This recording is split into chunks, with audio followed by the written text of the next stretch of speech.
Hello, good morning all of you.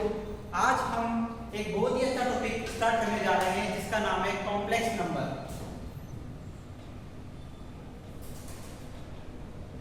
Complex number. जब हम 10th class में थे, जब हमारे पास कुछ ऐसी टर्म्स आती थी अंडर रूट -1, वहां हम ये कहकर छोड़ देते थे कि अब सोल्व नहीं होगा क्योंकि ये एक इमेजिनरी नंबर आ गया। वहां हम ये यहाँ तक बात करते थे कि ये इमेजिनरी नंबर आ गया, तो इसको आगे सोल्व नहीं करते थे। अब हम बड़ी क्लास में आ गए तो हम इसको सोल्व करना भी सीखेंगे बड़ी क्लास में, इसकी रिक्वायरमेंट पड़ी आगे, तो वहां पर आया हमारे पास कॉम्प्लेक्स नंबर निकल कर। तो कॉम्प्लेक्स नंबर होता क्या है, अपने जैसे यहाँ पे लिखा अंडर रूट -1। इस अंडर रूट -1 को अपन लिखते थे आयोटा। इस आयोटा को ही बोला जाता है कॉम्प्लेक्स नंबर। मतलब अंडर रूट -1 की वैल्यू को अपन बोलते हैं आयोटा। ठीक है, जब इस अंडर रूट -1 को अपन आयोटा बोल रहे हैं, जब अंडर रूट को इधर ट्रांसफर करेंगे तो वैल्यू कितनी आएगी, iota square is equal to -1 आएगी, नहीं आएगी। ठीक है, ये होता है अपने कॉम्प्लेक्स नंबर। अगर बच्चों देखो आपने एक अच्छी तरह ध्यान लगा के पढ़ा इस टॉपिक को, तो ये कोई ज्यादा कॉम्प्लेक्स टॉपिक नहीं है। वैसे नाम से कॉम्प्लेक्स है तो कॉम्प्लेक्स है नहीं है, ये बहुत इजी चैप्टर है। अगर इसको अपने ढंग से पढ़ा, ध्यान लगा के पढ़ा, तो बहुत इजी चैप्टर है। इसमें कोई कैलकुलेटिंग पार्ट नहीं है, इसे बस समझना है आपको और सोल्व करना है। ठीक है, तो मैंने आपको बताया हमारे पास जब 10th क्लास में अंडर रूट -1 आ जाता था तो उसको हम ये कह के छोड़ देते थे कि ये इमेजिनरी नंबर है, इसको आगे सोल्व नहीं कर सकते। तो एक्चुअली जो कॉम्प्लेक्स नंबर है वो इमेजिनरी नंबर का खेल है। कॉम्प्लेक्स नंबर में हम इमेजिनरी टर्म्स ही देखेंगे। ठीक है, तो मैंने फिर यहाँ पे बताया आपको under root -1 is equal to बोलते हैं आयोटा, ये टर्म आयोटा। जब इसको अपन सोल्व करते हैं तो अंडर रूट को जब इधर ट्रांसफर करेंगे तो ये स्क्वायर हो जाता है, मतलब iota square is equal to -1। ठीक है, अगर हम डेफिनेशन की बात करें, डेफिनेशन ऑफ कॉम्प्लेक्स नंबर, तो डेफिनेशन क्या होती है कॉम्प्लेक्स नंबर की, any number have z is equals to a plus iota b form is known complex number। मतलब अगर कोई भी term z equal to a plus iota b की फॉर्म में होगी तो वो कॉम्प्लेक्स नंबर होगा। ठीक है, कोई दिक्कत? ये हमने एक बेसिक पढ़ाया है, इसके बारे में हम आगे और चर्चा करेंगे, इसके बारे में हम आगे डिस्कस और करेंगे कि ये होता क्या है, लेकिन ये हमने एक बेसिक व्यू ले लिया। ठीक है, अब हम देखेंगे जो ये आयोटा है इसके साथ हम और क्या क्या क्रिया कर सकते हैं, इसके साथ क्या क्या और कुछ कर सकते हैं। ठीक है, तो देखो आयोटा स्क्वायर इक्वल टू बोला मैंने -1 होता है, और आयोटा की पावर 1 क्या हुआ, आयोटा। वैसे ही आयोटा क्यूब निकालना है अपन को, तो आयोटा क्यूब कैसे निकालेंगे बच्चों, हम इसको डिवाइड कर दें, iota square into iota, iota cube हो गया। जब हम इसकी वैल्यू निकालते हैं iota cube, iota square value कितनी है, -1 इनटू आयोटा की पावर 1 आयोटा, तो अपने पास आयोटा क्यूब की वैल्यू निकल के कितनी है बच्चों, माइनस आयोटा। जब हम आयोटा 4 करते हैं, आयोटा की पावर 4, तो हम इसको डिवाइड कर सकते हैं आयोटा क्यूब इनटू आयोटा, या फिर ये भी डिवाइड कर सकते हैं iota square into iota square. जब हम देखो आयोटा क्यूब की वैल्यू पुट करते हैं माइनस आयोटा इनटू आयोटा की पावर 1 आयोटा। ठीक है, तो यहाँ पे माइनस आयोटा स्क्वायर निकल के आ रहा है, और आयोटा स्क्वायर की वैल्यू कितनी होती है, -1, तो माइनस माइनस प्लस और +1, या आगे अपने पास आयोटा 4 की वैल्यू कितनी है बच्चों, +1। तो हम यहाँ पे देखो एक चीज, जब आयोटा 1 निकाला हमने तो वैल्यू कितनी है बच्चों, आयोटा। जब आयोटा क्यूब निकाला तो इसकी वैल्यू है बच्चों -1, आयोटा क्यूब निकाला तो इसकी वैल्यू है माइनस आयोटा, और जब आयोटा 4 निकाला, आयोटा की पावर 4 निकाला तो ये निकल गया वैल्यू 1। ठीक है, वैसे ही जब हम आयोटा 5, आयोटा 6, आयोटा 7, आयोटा 8 ऐसे 4 नंबर का कॉम्बिनेशन करके अगर निकालेंगे वैल्यू तो ये सेम रिपीटेशन स्टार्ट हो जाएगा यहाँ से। जैसा मैं मान लो मेरे पास iota 1, iota 2, iota 3, iota 4 value iota -1 minus iota और 1 ये निकाला, तो मेरे पास आयोटा 5 क्या आएगा बच्चों, आयोटा 5 और इस रिपीटेशन स्टार्ट होगा आयोटा। अच्छा आयोटा 6 क्या आएगा -1, आयोटा 7 क्या आएगा माइनस आयोटा, आयोटा 8 कितना है बच्चों 1। तो ये रिपीटेशन हर 4 टर्म्स बाद रिपीटेशन स्टार्ट हो जाएगा यहाँ पे। ठीक है, कोई दिक्कत नहीं आता। तो यहाँ पे एक और चीज देखो, यहाँ से एक चीज देखने को मिलती बच्चों को, जब हम इनका एडिशन करते हैं, iota 1, iota 1 power 1, iota square, iota cube plus iota 4, तो इसकी वैल्यू देखो आयोटा -1 माइनस आयोटा +1 कितनी आ रही है बच्चों 0 आ रही, नहीं आ रही बच्चों 0 आ रही है, तो एक बार 0 आ रही इसकी वैल्यू। तो हम यहाँ से एक चीज डिस्कस निकाल सकते हैं कि sum of any 4 constants, sum of any 4 consecutive power of iota, sum of any 4 consecutive power of iota is equal to 0। देखो मैंने 4 consecutive लिया है जो iota की पावर है, उनकी वैल्यू कितनी है बच्चों 0। ठीक है, वैसे अगर iota 6 की power 5 plus iota power 6, iota power 7 और iota पावर 8 लेंगे वो भी 0 देंगे बच्चों। ठीक है, कोई दिक्कत नहीं आता। ये हो गया हमारे पास iota की। अगर मान लो यहाँ से एक क्वेश्चन देखो आपको, अगर बच्चों क्वेश्चन आ गया आयोटा की पावर 255 इसकी वैल्यू क्या है, तो आप कैसे निकालो बच्चों, कुछ ज्यादा है इसमें कुछ दिक्कत नहीं आएगी। एक चीज देखो आयोटा की पावर 255 है, 255 को लिखो, हर कितनी टर्म्स बाद रिपीटेशन स्टार्ट हो रहा है बच्चों 4 टर्म्स के बाद, तो इसमें डिवाइड कर दो 4 को भाग देंगे तो चौका 24, एक आया 4 के 12 3, रिमाइंडर कितना है बच्चों 3। हमेशा लिखना है रिमाइंडर टर्म्स को, लिखना किसको है रिमाइंडर टर्म्स को। रिमाइंडर कितना आया 3, तो इसको जो 3 आया इसको आयोटा की पावर बना लो, आयोटा क्यूब। अब आयोटा क्यूब की वैल्यू कितनी बच्चों, आयोटा स्क्वायर इनटू आयोटा, अपन जानते हैं आयोटा स्क्वायर की वैल्यू -1 होती है और इनटू आयोटा की वैल्यू 1, आयोटा की पावर 1 क्या होती है आयोटा, तो माइनस आयोटा इसका आंसर आया नहीं है बच्चों। कोई दिक्कत कोई परेशानी नहीं है। नेक्स्ट क्वेश्चन करें और आप सोल्व करोगे इसका क्वेश्चन। एक क्वेश्चन में देता हूं मैं, आयोटा की पावर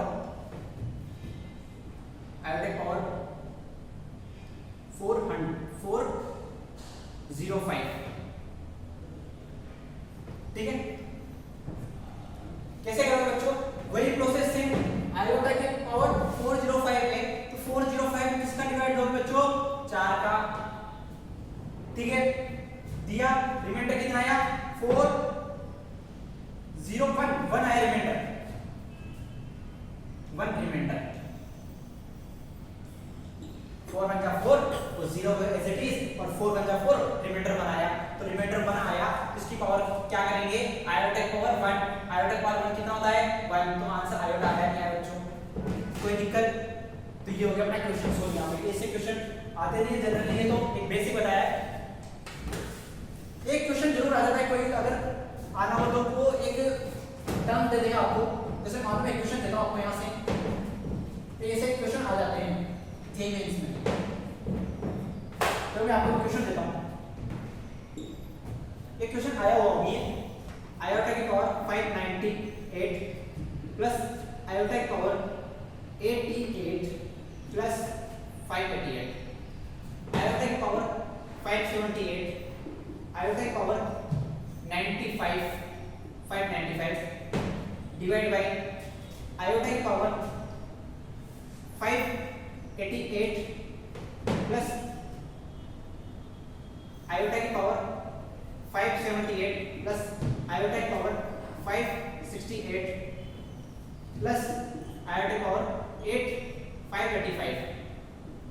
ठीक है, ये क्वेश्चन आया, ऐसे क्वेश्चन आया हुआ था। इसको कैसे प्लस में 2 भी था, इसको कैसे सोल्व करें बच्चों? देखो यहाँ से देखने में मेरे को एक चीज देखने को मिल रही है। अगर मैं ऊपर वाले टर्म्स में मैं आयोटा की पावर 10 कॉमन लूं तो सेम नीचे वाले टर्म्स बन रही है बच्चों। देखो जब मैं आयोटा की पावर 10 कॉमन लूं ऊपर वाले टर्म्स में तो मेरे पास यहाँ कितना बच रहा है? आयोटा की पावर 588 प्लस आयोटा की पावर 578 प्लस आयोटा की पावर 568 प्लस आयोटा की पावर 585 और डिवाइड करना है iota 538 plus iota 578 plus iota की पावर 568 प्लस आयोटा की पावर 585। यही बच्चों प्लस में 2। देखो टर्म्स कैंसिल हो रही है तो आयोटा की पावर 10 प्लस 2 ये हमारे पास फाइनल निकाल के आया। जब हम इसको सोल्व करते हैं आयोटा की पावर 10 तो एक चीज देखो, मैंने वापस वही बोला आपसे कि जब पावर बड़ी हो आयोटा की तो अपन क्या करते हैं? 4 का डिवाइड करते हैं। तो 4 10 में जब अपन 4 का डिवाइड करेंगे तो रिमाइंडर कितने हैं बच्चों? 2। रिमाइंडर 2 निकल के आया और ये जो रिमाइंडर होता है इसको अपन लगा देते हैं आयोटा की पावर। ठीक है, आयोटा इसका कितना होता है बच्चों? -1 प्लस 2 माइनस कितना बच्चों? 1। कोई दिक्कत? ऐसे क्वेश्चन आते हैं जेई में। ठीक है, अच्छा ये तो हमारे पास आयोटा के निकालने कैसे निकाला जाता है।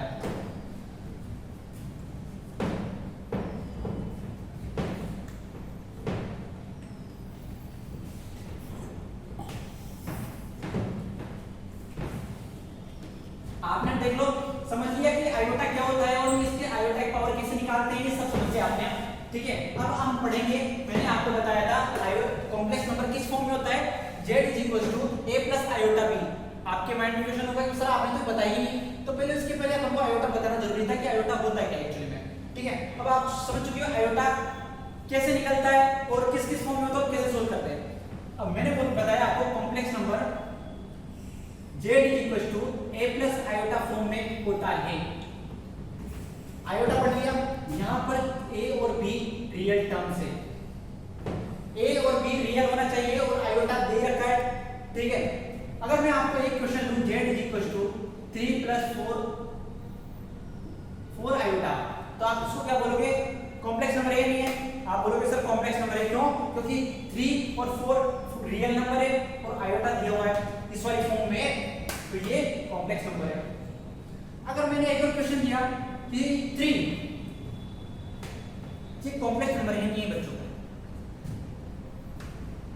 देखो 3 + 0 आयोटा ये लिख सकता हूं मैं यहाँ पर, तो ये कॉम्प्लेक्स नंबर हुआ नहीं हुआ? इस वाली फॉर्म में है या नहीं है ना? तो ये कॉम्प्लेक्स नंबर हुआ। इसका मतलब हम कह सकते हैं every real number is a subset of complex number. मतलब जो कॉम्प्लेक्स नंबर है वो सुपरसेट होता है सभी नंबर्स का, भले वो नेचुरल नंबर हो, होल नंबर हो, रियल नंबर हो, इन सब का सुपरसेट होता है। ठीक है, तो इसका मतलब अपन कह सकते हैं कॉम्प्लेक्स नंबर है। दो बात निकल के आ सकती है, या तो complex number is a superset of all numbers और या फिर real number is a subset of complex number. ठीक है, अब हम पढ़ते हैं classification of complex number. Classification of complex number. देखो बच्चों, कॉम्प्लेक्स नंबर को हम 3 टर्म्स में डिवाइड कर सकते हैं। पहला है प्योरली रियल, सेकंड है purely imaginary, third one is imaginary. तो कॉम्प्लेक्स नंबर किस फॉर्म में था? z a plus iota b, where a and b is the real number but iota is given with b. Okay, देखो बच्चों purely real कब होगा? जब मैं b को 0 कर दूं तो मेरे पास रियल निकल के आएगा, ओनली रियल टर्म्स a बचेगी। तो मैं यहां पे लिखता हूं when b = 0। कोई दिक्कत बच्चों? बेसिक है। प्योरली इमेजिनरी कब होगा बच्चों? जब मैं a को 0 कर दूं तो मेरे पास आयोटा b की फॉर्म बचेगी जो कि इमेजिनरी नंबर है। ठीक है, तो मैं यहां पे क्या करूं? a = 0 इमेजिनरी जब मैं ए को रहने दूं, मतलब इसमें था कि जब कभी भी इसमें जीरो नहीं हो, बी कभी भी जीरो नहीं होना चाहिए, इमेजिनरी टर्म होनी चाहिए हमेशा। बी इमेजिनरी कब रहेगा? जब बी जीरो नहीं होगा। यहाँ पे एक रिस्ट्रिक्ट एक कंडीशन है, देखो कि यहाँ जरूरी नहीं है कि ए भी जीरो हो, यहाँ तो प्योरली इमेजिनरी होना चाहिए था, यहाँ प्योरली रियल होना चाहिए था, लेकिन यहाँ पे ऐसी कोई कंडीशन नहीं है कि यहाँ पे a इक्वल टू 0 हो। अगर मान लो अब मैं एक एग्जांपल लेता हूँ, मैंने लिया z इक्वल टू 3 + 4 आयोटा, ठीक है। अगर बच्चों मैं आपसे बात करूँ प्योरली रियल वैल्यू क्या निकल के आएगी, तो प्योरली रियल निकल के आएगी बच्चों b इक्वल टू 0, तो मैं b इक्वल टू 0 कर दूं तो मेरे पास निकल के आया z equal to 3। Purely real आया नहीं आया बच्चों? आया। प्योरली इमेजिनरी देखो, प्योरली इमेजिनरी कैसे? a equal to 0, a equal to जब मैं इसमें 0 पुट कर दूं तो मेरे पास आयोटा की फॉर्म आई, तो प्योरली इमेजिनरी आएंगे z इक्वल टू 4 आयोटा, ठीक है। अब एक चीज देखो, यहां पर है इमेजिनरी, b 0 नहीं होना चाहिए, b 0 नहीं होना चाहिए, तो मैं यहां पर ऐसी कोई कंडीशन ये नहीं कि a 0 रखना है या नहीं रखना है, तो मैं इसको डायरेक्ट ये भी ले सकता हूं z equal to 3 + 4 iota. Condition satisfy हो गई है, क्यों? क्योंकि b इक्वल टू 0 भी नहीं है और ये सी एक कंडीशन भी दे रखी कि यहां पर a 0 हो, ठीक है। तो ये होता है मेरे पास तीन फॉर्म, समझ में आई कोई दिक्कत? अच्छा, अब इसका ज्योमेट्रिकल रिप्रेजेंटेशन कैसे होता है?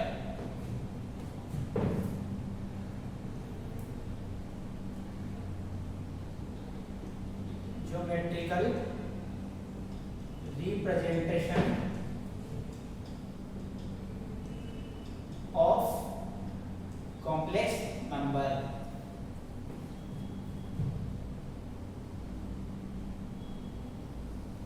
एक बार इसको ड्रॉ कर लीजिए, कोई दिक्कत हो तो मेरे से पूछ लो।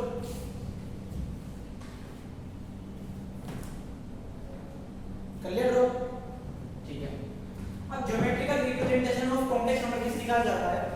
मेरे पास कोई ग्राफ है, जो ये वाली टर्म्स होती है एक्स एक्सिस होती है, ये वाली एक्स एक्सिस, इसको बोलते हैं रियल एक्सिस, ठीक है। अच्छा बच्चों, आपको दिख नहीं रहा इधर, मैं इधर थोड़ा इधर कर लेता हूं।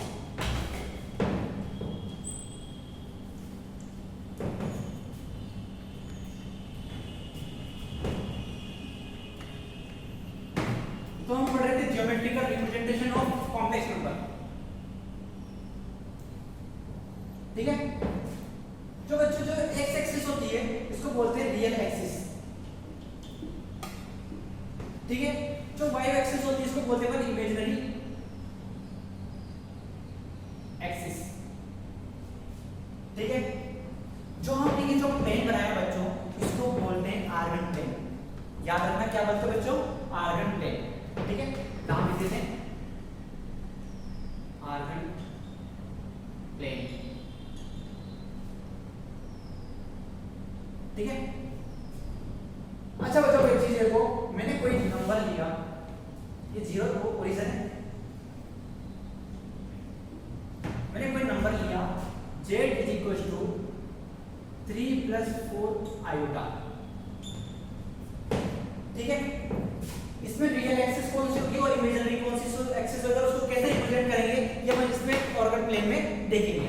तो देखो बच्चों, z इक्वल टू 3 + 4 आयोटा दिया हुआ है, जो ये वाली फर्स्ट टर्म है, जो इसमें आयोटा बिना आयोटा वाली टर्म से, इसको बोला जाता है रियल